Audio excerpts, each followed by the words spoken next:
اس کو یوں ہی ذبح کر دیا جائے گا۔ جو جانور ہے وہ فربا ہو، موٹا ہو، تازہ ہو تو وہ افضل ہے۔ 2 جانور کرنے کی بجائے 1 جانور فربا ہو تو وہ زیادہ افضل ہے۔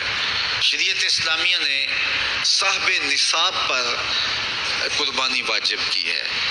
نصاب وہ ہے جو ہمارے ہاں زکوٰۃ کا نصاب ہے، یعنی 52 تولے چاندی یا 7.5 تولے سونا، یا اس کی قیمت زکوٰۃ کے نصاب میں قمری سال گزرنا شرط ہے، لیکن یہ جو قربانی اور صدقہ فطر ہے اس میں سال گزرنا شرط نہیں ہوتا۔ ان عید کے 3 دنوں کے اندر ایک لمحے کے لیے بھی کوئی مالک نصاب ہو گیا تو اس کے اوپر جو ہے وہ قربانی واجب ہوگی۔ پھر قربانی ہر اس شخص پہ واجب ہے جو مالک نصاب ہے۔ بعض اوقات گھر کے اندر کئی افراد مالک نصاب ہوتے ہیں تو سب پہ واجب ہوگی۔ قربانی واجب آپ نے ادا کر لی اور اپنی طرف سے نفلی بھی دینا چاہتے ہیں تو یہ بھی آپ کو اجازت ہے۔ ہمارے آقا و مولا نے ایک قربانی اپنی طرف سے، ایک قربانی اپنی امت کی طرف سے پیش کی ہے، تو اگر امتی اپنے آقا کی جانب سے قربانی پیش کرتا ہے تو یہ اجر و ثواب کا باعث ہے۔ 3 حصے کر کے دوست احباب کے لیے، غرباء کے لیے اور اپنے لیے تقسیم کر لیں تو یہ قربانی کی روح کے مطابق ہے۔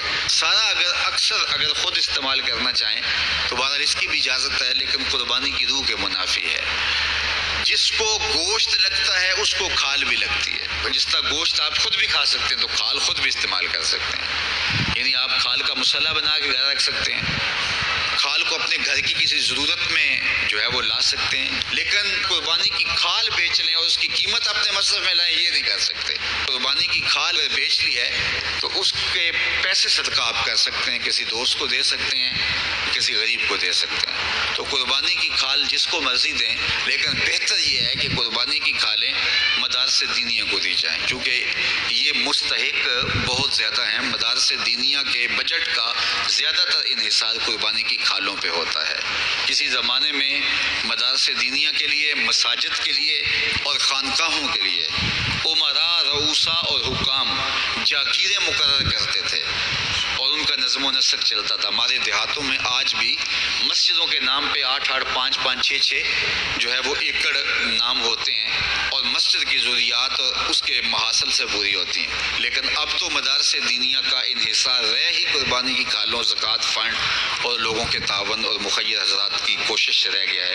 اس لیے اپنے مدارس کی طرف بہت زیادہ توجہ دینے کی ضرورت ہوتی ہے اور قربانی کی کھالیں کوشش کر کے خود مدارس دینیہ کے اندر پہنچائیں اور آپ کے سامنے